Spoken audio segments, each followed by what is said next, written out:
ৰাতিপুৱা 5:30 বাজিছে আৰু মই আজি ৰাস্তাত দৌৰিব আহিলোঁ। আজি মই 3 কিলোমিটাৰমান দৌৰিলোঁ। মোৰ দৌৰা কমপ্লিট হৈ গ'ল। আজি মুভি ডেটত যাব ওলালোঁ। এয়া আহি গ'লোঁ থিয়েটাৰ আৰু কি ফিল্ম চাম গমটো পাইছেই চাগে, ভুলভুলাইয়া 3।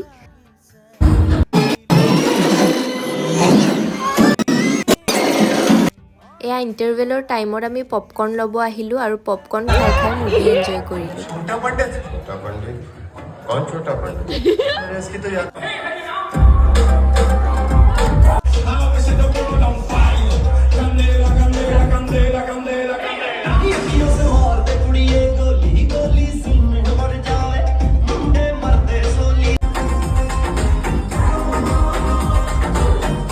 এয়া মুভি চোৱা হৈ গ'ল। তাৰপিছত মই থ্ৰেডিং কৰিব আহিলোঁ আৰু কিবা খালোঁ, লগতে পুচকাও খালোঁ। আজিলৈ ইমানেই, বাই।